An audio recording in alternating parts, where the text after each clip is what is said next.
So I will aim to keep this as informal a conversation as possible, drawing on Alex and Nan's expertise. And I want to start with a kind of what in cricketing parlance might be called, you've been in the UK long enough to have heard these phrases, a bouncer. So my bouncer to you, Anne, is, are we in is the West in a new Cold War with Russia? Right, well, first of all, thank you for that question. Thank you for inviting me. Ivo, thank you for saying that I gave such a boring name to this event, which I guess was kind of a compliment. And thank you, John. I don't believe for 1 second that you're ignorant, so I'm looking forward to talking to both of you. So are we in a new Cold War? It's an interesting question. I usually get asked that question a little bit differently, or it's usually thrown at me differently, which is that I'm often accused of being a Cold Warrior. You know, why? Because I've been critical of Russian foreign policy and indeed Russian domestic policy. I talk a lot about Russian history, including recent history, but also going back, several decades. And so people say, you're just trying to revive the Cold War. Why are you anti-Russian? Why are you trying to bring back a problem that we thought was gone? And the answer to that is complicated. First of all, I spent most of the 1990s being very committed to the cause of Russian transformation. And I believed very much that there would be a different kind of Russia and that there would be a Russian-Western partnership. And so my current views don't reflect a continuation, but are rather a break, and a recognition of something that's changed. And second of all, I would say that, well, I don't believe we're in a Cold War, and I don't think this is the 1980s or the 1970s.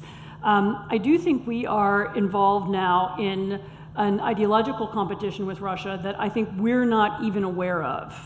So in other words, if somebody's having a Cold War, they're having a Cold War with us, and we're not yet aware that it's even going on.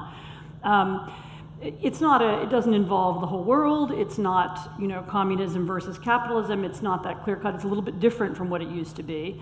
But the Russians, and I'm sure Professor Titov is going to say this, the Russians feel themselves very much, to be coming from a different place now from the West, and they feel their system needs defense from the West, and it needs not just military defense, it needs ideological defense and kind of an information policy defense, if that's the right expression for it. And they have begun a very clear campaign, which is designed, first of all, to defend themselves from ideas from the West that they feel are undermining them, but also to undermine us. Let me take a step back and explain that just for a second. The Russians do have a strategy. They see the world, the main competition they see is in Europe, but they care also about the United States. And their strategy is to undermine the West, to undermine NATO, to undermine the European Union, and to the extent that they can, to undermine the system of global, roughly described globalization trade. Why do they want to do this? They want to do this, first of all, because they feel that and by the way, I'm speaking I don't really mean the Russians, I mean the Kremlin, and I mean the Russian ruling class, and I can be more specific about that later if you want. Putin and the people around him, generally speaking. They believe that the sort of post-1989 settlement was unfair, that it left Russia weaker than it should be and with less influence than it should be in the world, and they would like to reverse it, and they would like to upset it.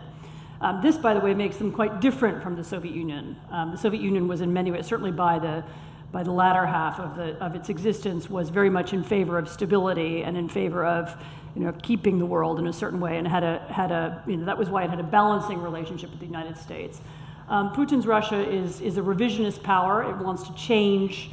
It wants to change the way that power is distributed in Europe.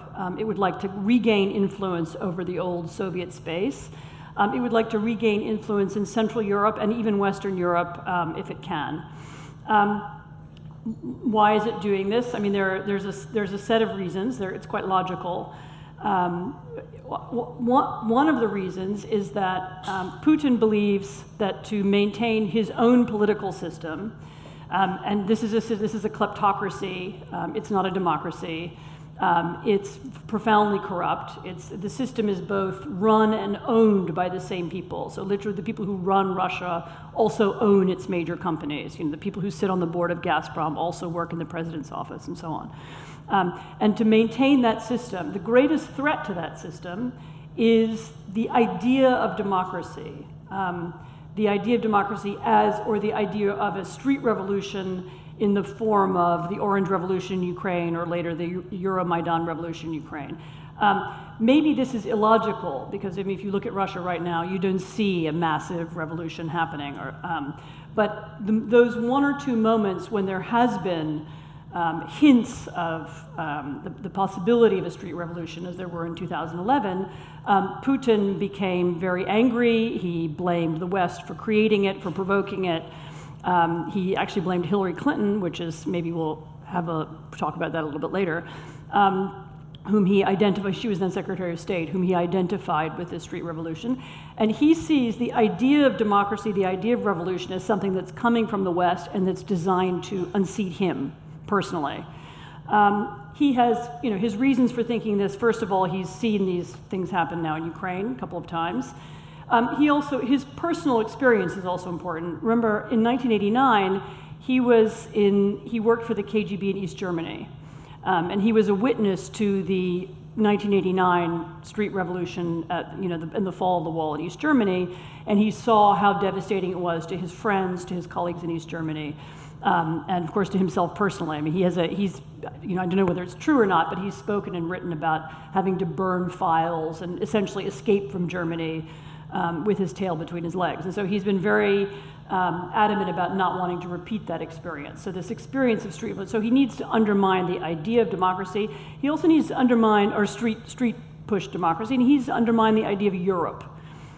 Because for Russians, and for Ukrainians as well, what is the alternative to Putinism? What could it be? And for many Russians, it's funny, as we now watch the appeal of Europe and of the European idea, fall away in this country, the appeal is still very strong in places like Ukraine. What does Europe mean to Ukrainians? It means rule of law, it means democracy, it means free trade, it means a system that works. As opposed to their own system, which is still very much like the Russian system. It's profoundly corrupt, it's controlled by very few rich men. And so the European idea remains appealing. It remains appealing to Russians as well, for exactly the same reasons.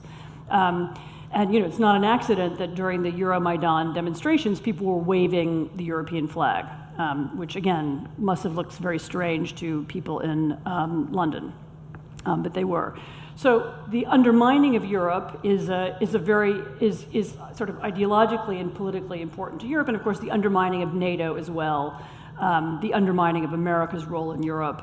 All these things to him are important because it's about keeping himself in power, and it's also, of course, about keeping his control over Russian money and over Russian politics. I don't want to go on too long in my first introduction, but I'll just say that the tools that he uses some are obvious and some are less so. They're political and they're economic and they're sort of what I would call, informational, or I don't like the word propaganda, but they're informational or disinformational. Politically, many people know this, although it's not as well known as it should be. He has offered support, both financial and moral, to both far-right and far-left parties in Europe. So he funds Marine Le Pen's party in France, and that's one that we know. He funds Jobbik in Hungary, which is a far-right Hungary in Europe. That's another one that we know, because we know who the go-between is. There's suspicions. He certainly has strong relationships with other parties.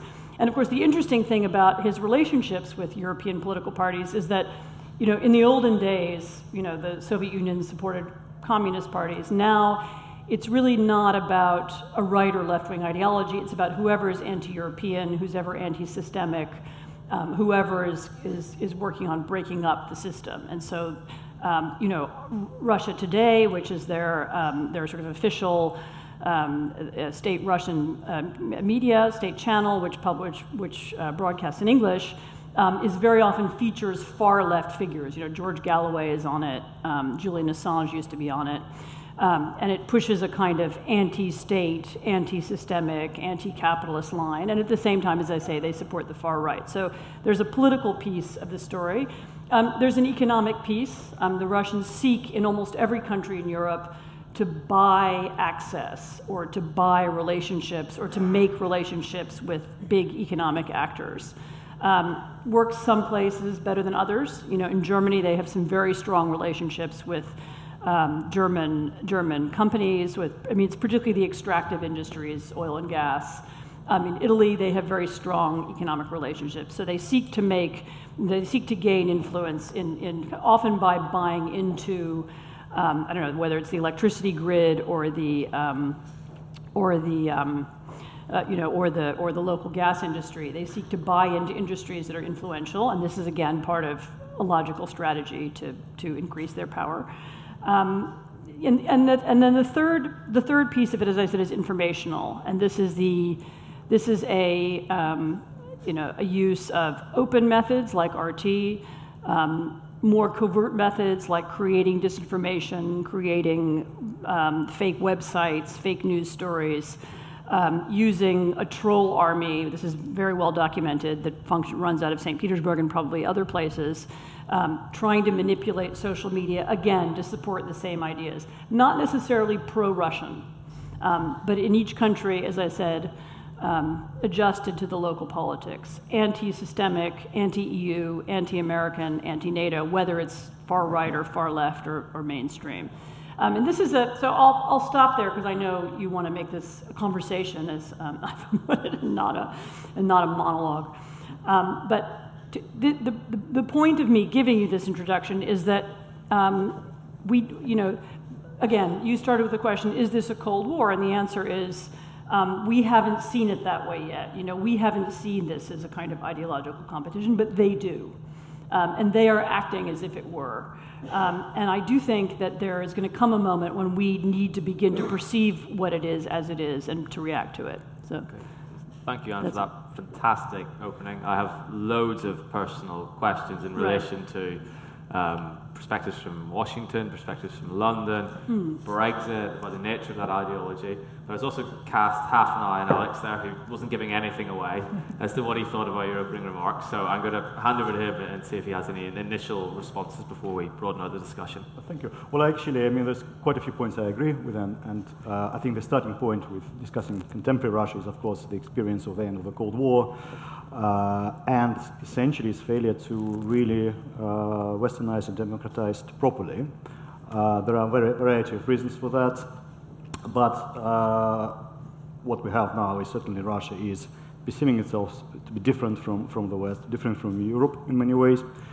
And the next question, what to do about that? One thing I didn't quite agree with, them in the sense that that Russia has this strategy of undermining EU and US.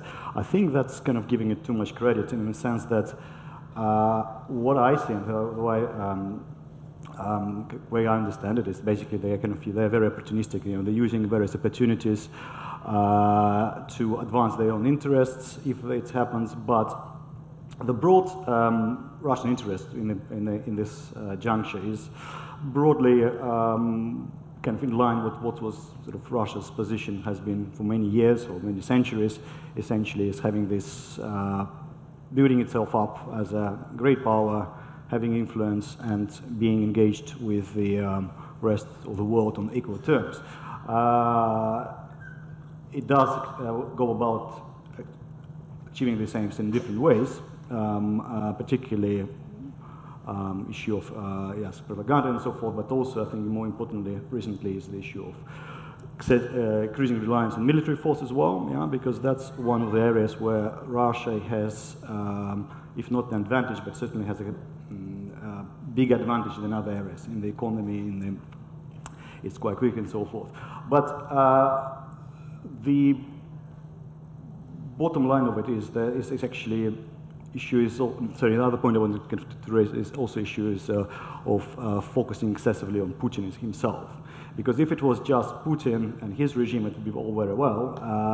no man, no problem, as Lenin used to say, or was it Stalin? I can't remember.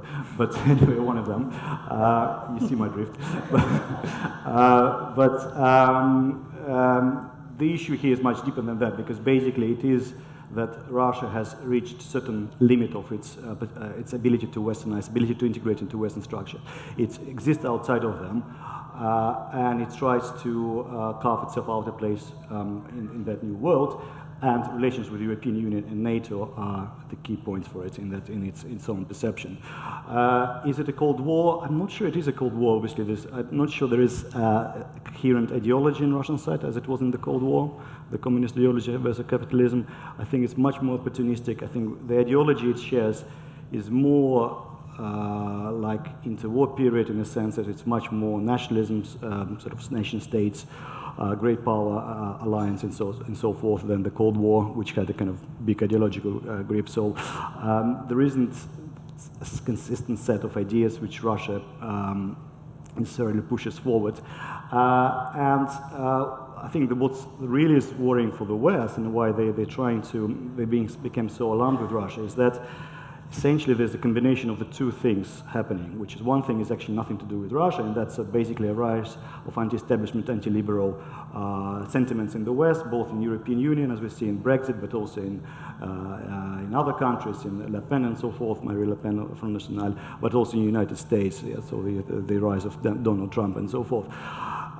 Those forces have natural affinity with what's the type of Russia, Putin, and what they represent. But Putin did not cause their rise. They are indigenous problem for the Western liberal order. Putin is just using opportunity to advance his interests. You know? But at the same time, there's also a problem with Russia as being raised, this challenge to the international post-Cold War liberal order as well, on an international level. Yeah? So the issue of Ukraine, issue of Syria, whole idea of what Russia is trying to push is the idea of illegitimacy of Western-led intervention into around the world, be it in Syria, in Libya, or Iraq, that the West does not have this moral right to intervene in other countries, in other regions, unless it's been approved by the Security Council, where Russia has the veto. So, and that's kind of exactly what Anne was saying about the fear of color revolutions, that the Russia indeed is trying to project on an international level the same kind of challenge to the liberal world order, the way that locally is being been manifested in the recent years throughout Europe and the United States. I think that's a combination of these two factors actually what is becoming why Russia is becoming such a big problem in Western public mind. Okay, in a moment I'm going to go back in classic historian fashion to 1989 and ask you to take us through that story a little bit about the fracturing relationship between Russia and the West, but I want to come back to remarks you both made in different ways as to the nature of the ideas or the ideology behind the Russian leadership more broadly for Putin and also the Russian governing classes, and ask you to sort of really pinpoint what you mean about that. And you talked about a kleptocracy. Both of you referred to the fact that there's a strong nationalist sentiment underlying this, a conventional nationalist sense of, one thinks of Germany after the First World War, of being humiliated or not treated equally at the community of nations. That seems to be one driving force. The anti-interventionism, sort of broad anti-Westernism, but it's not so bold or obvious as other forms of anti-Westernism. I think that's possibly why it's difficult to tackle or come across. So if you could break down, both of you, maybe starting with Anne, what is the nature of the ideology? I agree with you that, first of all, I agree with you absolutely that it's wrong to say this is all about Putin. And sometimes one does it almost as a shorthand, because it's easier to say Putin does X, Putin does Y, rather than break down what you mean. But I mean, who is Putin? Putin comes out of the old KGB, and he is surrounded by people from the old KGB. And the ruling class in Russia is now very much dominated by people who were trained and educated in the KGB and see the world very much through that lens. And they it's not an accident that they see conspiracies everywhere, that they assume any foreign presence inside Russia is, represents a foreign attempt to overthrow them. It's not an accident that they've outlawed all kinds of foreign groups in Russia, including groups who were there to do, aid tuberculosis patients and so on. I mean, they very much see the world as a kind of, as a series of operations aimed at them, and that kind of conditions, that conditions how they then behave. Also, I agree it's very complicated to use the word ideology. I mean, I sort of go back and forth about whether to use it or not, because what it mostly is a philosophy of self-preservation. Again, who is Putin? How did he come to power? As I said, he started in the KGB. There have been a number of extremely good books in the last couple of years tracing his, how he got from, running home, burning the files in Dresden to taking power, and essentially it was done through theft, through aligning himself with the Russian mafia, as it then was. And through, in essence, he was part of a group of people who saw the opportunities in the early 1990s, got hold of, I'm now being very broad, this is a very broad brush version of it, but got hold of assets inside Russia, took the money abroad, laundered it abroad, and by the way, we played a big role in helping them launder it in this country and in the United States, but particularly here, and then brought it back. And they in effect stole the assets of the Russian state and privatized them into their own hands. And then they weren't the only ones doing this, but there was a kind of power struggle. It went on for a decade or so, and Putin became. He's not. You're absolutely right. He's not the only person. But he's sort of the center of a spider web. He's like the mafia don. He seems to have influence over, and people want him in power because he controls other people and so on. But it is very much a kleptocracy. It is very much a state which is run and owned by the same people. And so the ideology fundamentally is about keeping those people in power. And that's why it can seem haphazard and inconsistent, and it's not like they have a Marx and they derive everything they say from Marxism and it all kind of makes sense within a scheme. It's about keeping themselves in power, and in order to keep themselves in power, they've aligned themselves at different times with different groups. And so, in the 90s and even the early 2000s, Putin often sounded very Western. He aligned, there are many people in Moscow who have big business interests here, as we know. Many of them live here in the UK. And so when it's useful to them, they can sound as much a part of the Western sort of plutocracy as anybody else. And there are, you still find, they certainly have important relationships with leading Western capitalists and leading Western democratic politicians, which they use when necessary. At times, they align themselves with nationalist ideas. And with following the revolution in Ukraine in 2014, there was a very elaborate attempt to argue that the revolution was oppressing Russian speakers inside Ukraine, and they made themselves into the champions of ethnic Russians. And sometimes they use that as an ideology when that suits them.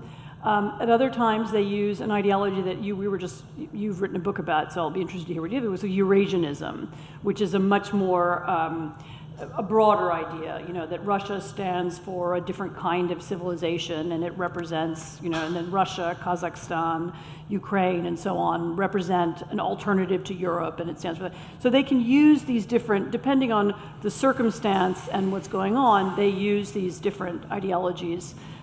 Which, as you say, opportunistically in order to stay in power. When they project them abroad, once again, they can support the far left. They can support, Syriza in Greece. They can support Marine Le Pen in France. In Poland, the Russian information campaign is fascinating because it's often backed anti-Russian groups. So the Russians are not, what they're interested in Poland is backing chaos and anti-Westernism and parties and people who are anti-European. and those are often, the same people are often anti-Russian. But they don't care. It's not about promoting Russia. It's not about soft power or promoting an idea of Russia. What they're interested in is promoting chaos, making Poland an unstable country, making it an unstable partner, making sure that Poland doesn't have any influence inside the EU. And I think actually they've done it quite successfully. So the reason why, you said, in your remarks, you said, they seem to be anti-Western, but in an unclear way. It's unclear because they're operating on different fronts in different countries. I mean, literally, there's a different strategy. There's a different line for each country. In each country of Europe, they have a different group of people who they back. In the United States, as they've actually been aligned with Trump for a decade.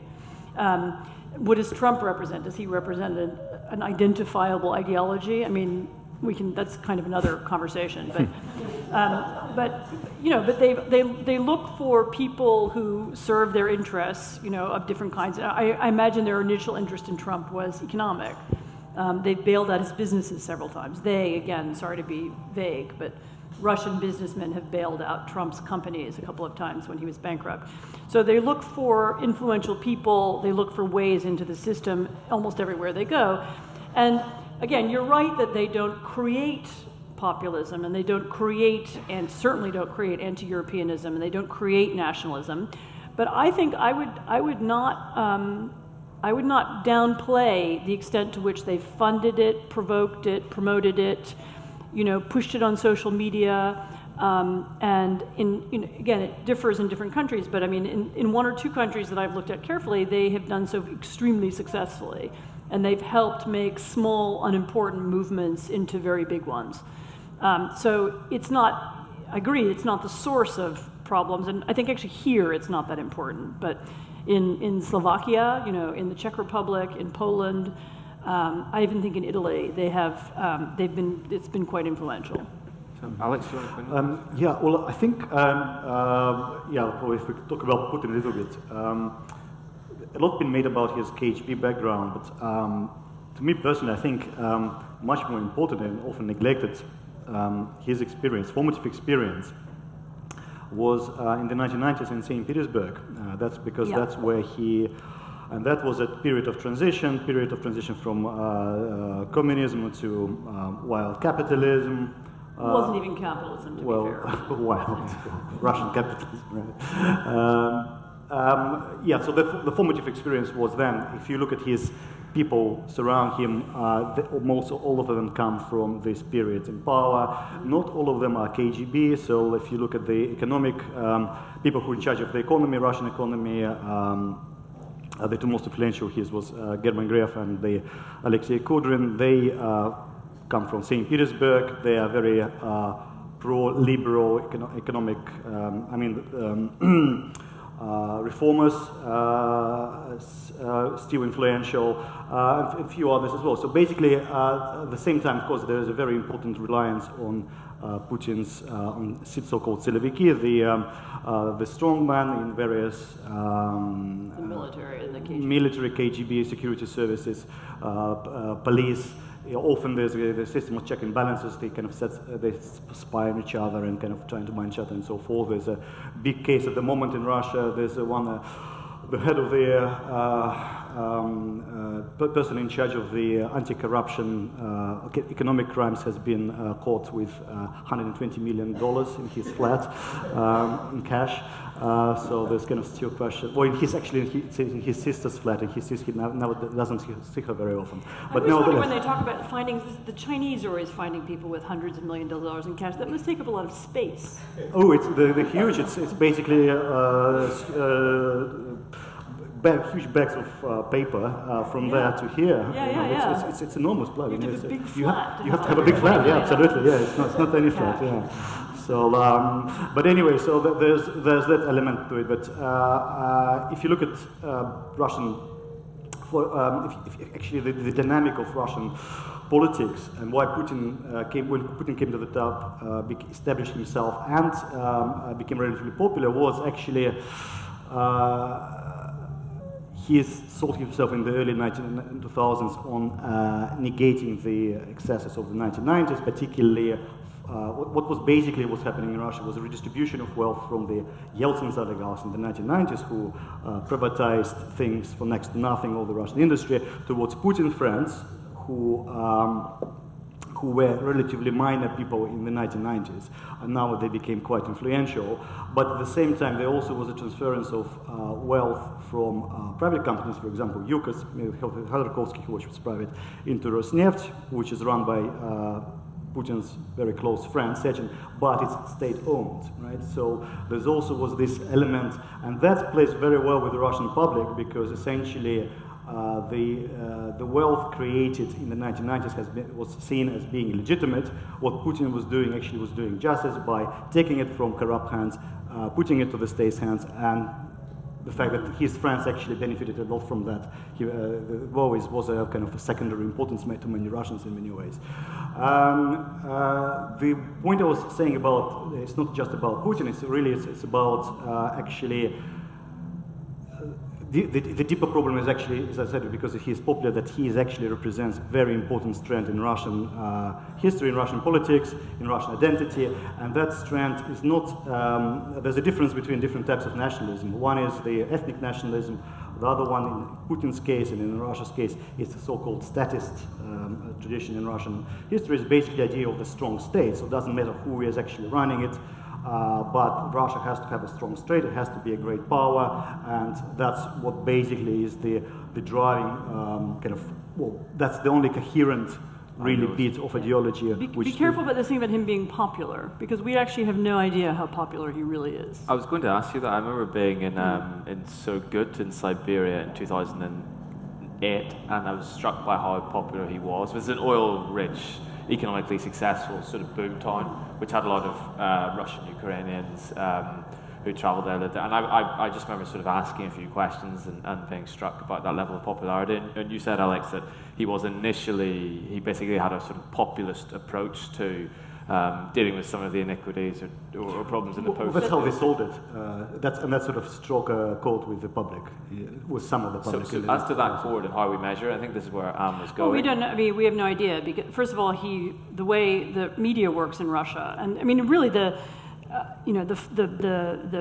ideological, the sort of power of Putinism lies in the degree to which he and the team around him controls so many levers of power in Russia. I mean, this is the odd thing about Russia, and this is why I think it's so hard for outsiders to understand, is that on the one hand, it is in some ways a weak state. I mean, it has had a lot of economic trouble. It's very dependent on oil. There are big legitimacy problems with the government. Even when you do polls that show that Putin is unpopular, the same poll will show that local governments are very unpopular. People think the system is very corrupt. So, there are big problems with the way the system works. On the one hand. On the other hand, Putin controls the equivalent, it's as if President Obama controlled not just the White House, but also, Congress, the judiciary, BBC, Fox News, CNN, the New York Times, the Washington Post, the CIA, the FBI, and a host of whole other institutions, personally. And because he has this kind of influence, he can keep certain kinds of narratives and certain kinds of arguments out of the public space. So media is about 95% one way or the other controlled by the state, either directly or through companies that are beholden to the state, one way or the other, Gazprom, media, whatever. There is a small and shrinking, actually, sort of independent media, but it reaches very few people. I mean, for a long time, the rule was you could have independent media in Russia as long as not too many people saw it. And actually, even in recent years, that space has grown much smaller. I have a friend who runs a little magazine in Russia who was more or less left alone because she had such a small readership, but now she's even lost access to distribution, so you can't even buy her magazine in kiosks anymore. But because they control the narratives and because they control what people see, and because a lot of thought goes into what it is that people see and what is being shown on television, people don't hear counter arguments. So saying that Putin is popular is like saying, well, I don't know, Stalin was popular. I mean, he was, but there was also no alternative. There's no real. to the degree to which there are alternatives in the political system, they're often Kremlin created and controlled. And this is something I find people in the West have an enormous amount of trouble understanding. So they'll see, okay, there's an election, there are these other parties, but very often the parties will be also controlled by the Kremlin. So there's a sort of fake opposition, which is allowed to, for example, Zhirinovsky's party. This is sort of crazy, kind of wacky nationalist party.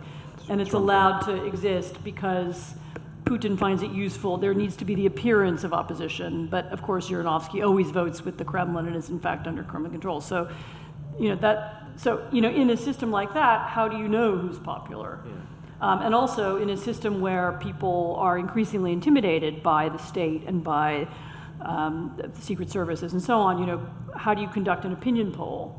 If you call up somebody, ask a taxi driver in Krasnoyarsk, you call them up on the phone and say, hello, this is the polling company from Moscow. Do you like the president? I mean, what are they going to say? Yes. I mean, why would you say anything else?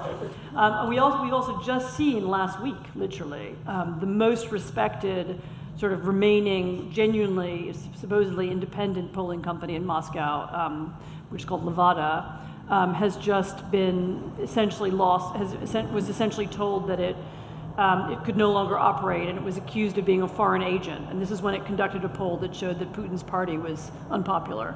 So these questions of popularity are complicated. Okay, so popularity is hard to measure, and even harder to measure, arguably. What about Putin's personal strength in the system? Because it seems to me you've got two things happening simultaneously. On the one hand, you have a weakening of the economic status of Russia and a series of difficulties and a hemorrhaging of population. On the other hand, you have increasing control of the political system, increasing control over the media, and a stronger media ring. So if we can't tell if he's more popular or not than he was 5-10 years ago, can we tell if he's stronger or not in his place? Sorry, I've been talking a lot. Would you like to take that first? I think that what was happening now is actually tomorrow, by the way, is a Russian parliamentary elections, which was quite interesting because it's first parliamentary elections after the big protests in winter 2011, where there was up to 100,000 people in Moscow protesting against unfair elections to the last Duma elections. What we've been seeing, actually, they're trying to transform the system a little bit towards moving it. They changed the man in charge of the Russian internal politics, was Vladislav Surkov, for all the years until 2011. Now it's Vyacheslav Volodin, who tried to revamp the system a little bit, take it more competitive or less blatantly corrupt in terms of electoral system itself. Yeah. What struck me, I just came back from Russia actually 2 weeks ago. That how subdued the campaign is. Nobody takes much interest in it. There's some posters around the town. I was in St. Petersburg, but nobody really talks about it. People talk about economic crisis.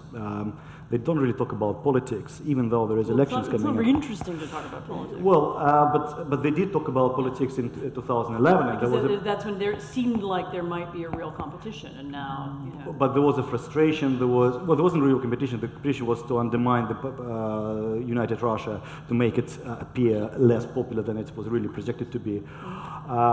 Nothing like this now, even though now is a much more deep, serious economic crisis. People do talk about salaries being cut, business not doing well, and so forth. So they did manage somehow to transform the system away from political protests towards economic problems. Putin, more popular, I mean, honestly, don't really see particular danger in terms of, because that was really the big call that something like Maidan was going to happen in Russia in 2011. Nothing like this seems to be on the cards now, for a variety of reasons. So I think they're relatively secure in his power. There is the scenario that people talk about the most is a kind of palace coup, of which there's very, very long tradition in Russia, going back about 600 years. Which is that, if the economy gets too bad and if some of the more powerful business people in Russia begin to lose a lot of money, which has actually started to happen, the sanctions are not good for them and so on, then you could see, an attempt to overthrow him from inside, which sort of might or might not be better or worse. But that's something that people do talk about, and occasionally I hear rumors about it. But predicting that is like predicting the weather. I mean, it's very difficult. Especially right in now, Northern Ireland. sorry. Especially predicting weather in Northern Ireland. Exactly, predicting the weather in Northern Ireland. Exactly. I mean, right now predicting that, and the same goes for you're right that the street revolution scenario feels impossible, partly because the state has been trying so hard to cut it off. Although again, Russian history has known those as well. So that's also still not impossible, I think. I have loads more questions, which I might return back to, but I want to give a chance for the audience to ask any questions they might have. Gentlemen in the front row. You both said a lot about how they're trying to undermine the West. That's in soft ways. But if you look at part of Georgia's gone military. Never mentioned that. Crimea is gone. Totally never mentioned. Ukraine is fading out of our views as well. I'm thinking about the Baltic states. The fact that there's a Russian enclave, Kaliningrad is like the Baltic states being under military threat, because to get at it, when they get it, the Russians get to Kaliningrad from the sea, not from the land. So the three Baltic states that had this of military intervention. So this is sort of the million-dollar question. The Russians have played a lot of games with the Baltic states. There have been. There was an Estonian officer who was kidnapped from the Estonian side of the border, a year or so ago. There was a Lithuanian ship that was a fishing boat that was kind of, I don't mean captured, kidnapped, that was held. There have been some gains. I mean, exactly the thing that you point to. There's a train that goes across Lithuania that goes to Kaliningrad. Those of you who don't know the map, there's the three Baltic states, and then there's this little tiny enclave, which is sort of horrifyingly reminiscent of the way Poland was divided in 1939, and there was a German enclave. So, this is what makes people paranoid. This train that goes across Lithuania to Kaliningrad, there's a closed train that goes, and there was one incident where it stopped, and nobody knew what was going on, and the Lithuanians sent army troops to, anyway, there's a lot of fear about what could be on that train and what they could do with it.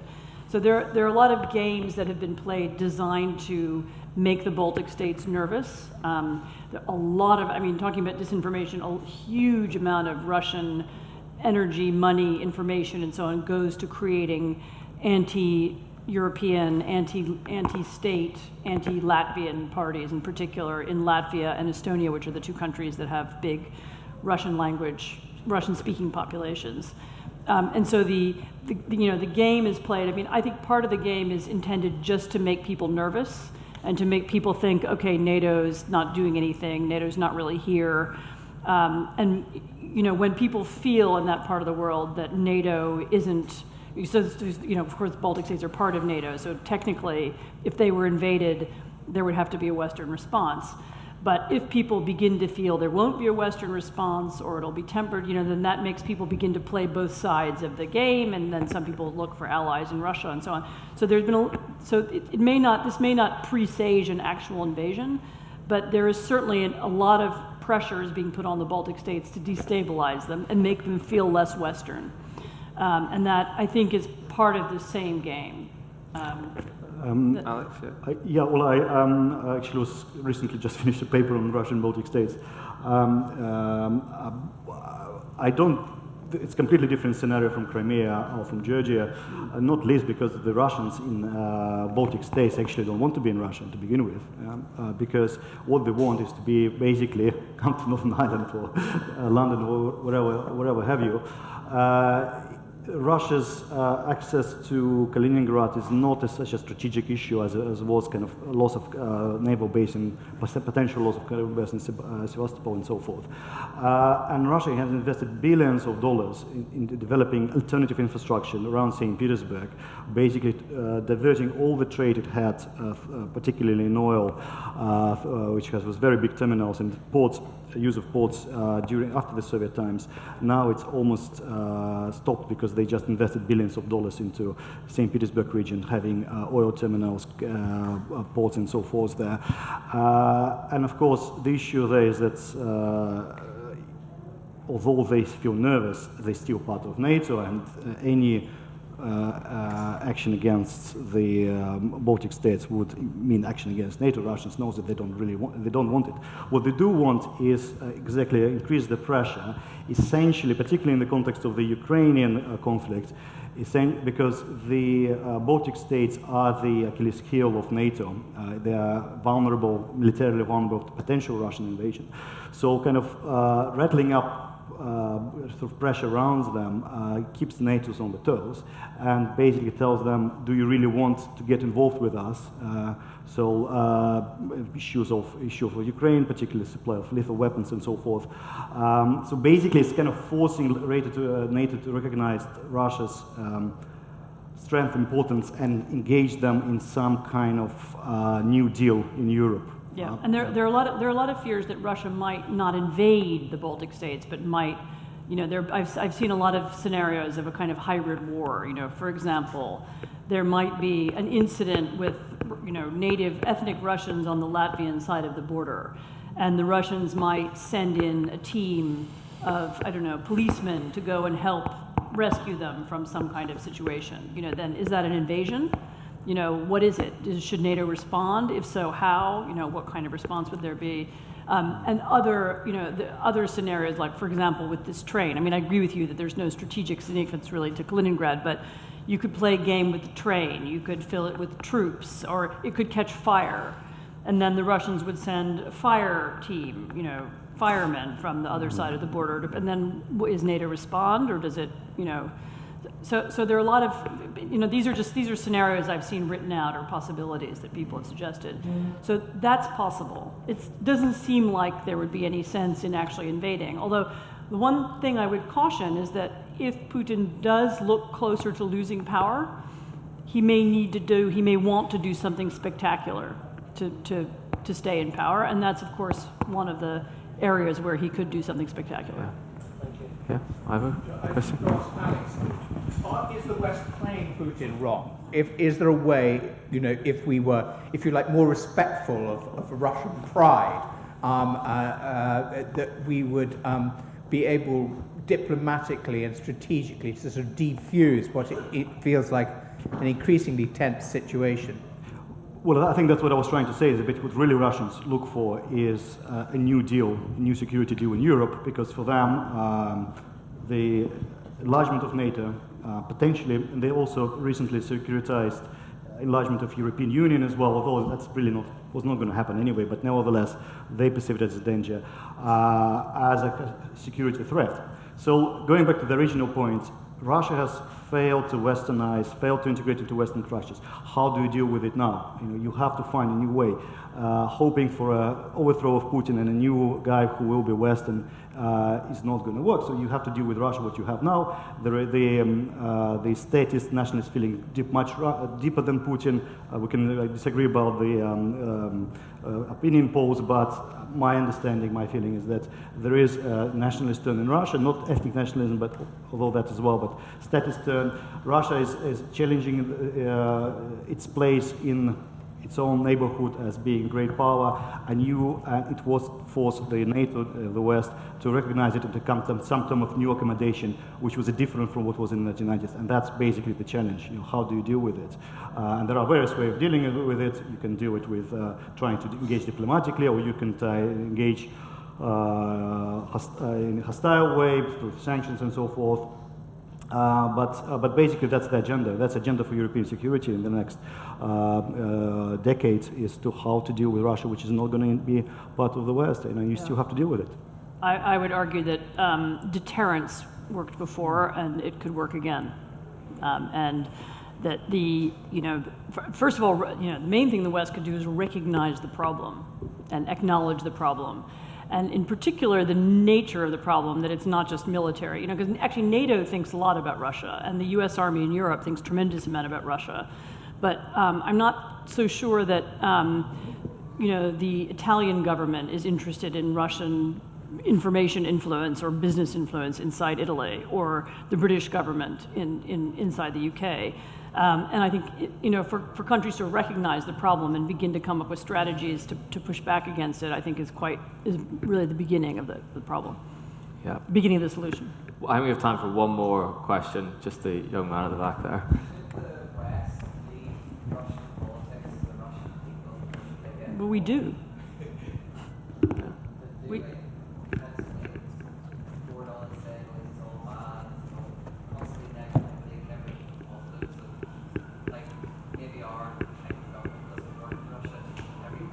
I didn't hear all of that.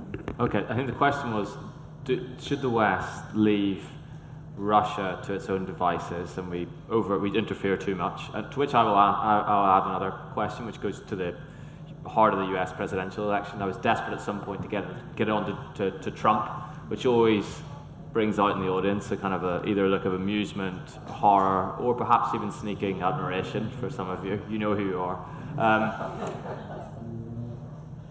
And that actually goes to the heart of the young man's question, which is there is a debate in America right now in the US and as to what the West is, and there's a less coherent idea as to what our first line of defense is, what is in our national interest. That's suddenly surging back into the public domain. I noticed the front page of the National Interest magazine recently had a leading article with Détente 2.0. So, how do you make the case? I mean, so yours is the Trump line, if you don't mind me saying, which is this isn't our business. How do you make the case otherwise? How do you say to those in the West, this does matter to you, beyond? So first of all, I agree that Russian politics isn't our business in that sense. I mean, I don't think we have any influence inside Russia. I don't think we are playing inside the Russian political space. I mean, even if kind of theoretically I would like to do that, I didn't see any desire to do that or anyone who's doing it. So I don't think it's correct to say we're involved in Russia. Much as maybe in theory I would like us to be, we aren't. And I'm not sure we would know how to be anymore. So that's not happening. There's a different question, which is, should we be concerned about Europe? I mean, the countries which have chosen to join the EU and NATO, is this a matter of concern to Britain and to the United States? And that I would say, yes, there is a huge concern.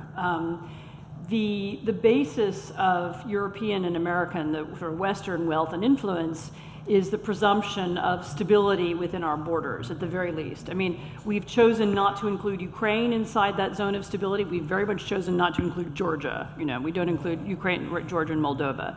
I think there was an interest in at least spreading some Western idea of rule of law and so on to those countries, and that may or may not succeed. So far it's mixed views. But within the space of the West, preserving stability, preserving the basis for trade, preserving the basis for free exchange of people and ideas, I think is hugely important. It's the foundation of our wealth. It's the foundation of our influence, and it's very, very important to protect it. And whether we're protecting it against the Russians or we're protecting it against, populism, or we're protecting it against terrorism, these are all different facets of the same thing. I think it's, very, very much in our interest, and that's certainly an argument that can be made by Western politicians. But it's a harder argument to win these days? It's a harder argument to win only because there are much louder voices against it than there used to be. And I also think that people it's been a long time since people thought through or spoke openly about the advantages. There's been a kind of assumption that, okay, we're in NATO, that's good, but there hasn't been. I can't remember the last British Prime Minister who attempted to sell it or explain it, or, I think not since the 1990s. Wow. Has anybody really spoken about what are the advantages of having this zone of stability that stretches from, Belfast to, Białystok, and why that's good for Britain and why it's good for British business? Alex, would you like to comment? I think Russia doesn't really threaten. I don't know. I feel that Russia's influence in the EU is hugely overblown because basically it can't even control its former Soviet space. None of the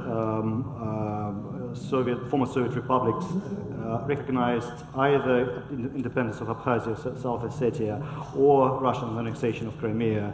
Although there was a lot of Russian pressure to do them, the relations even within the former Soviet Union is much more complex than it's just they do what Putin tells them to do.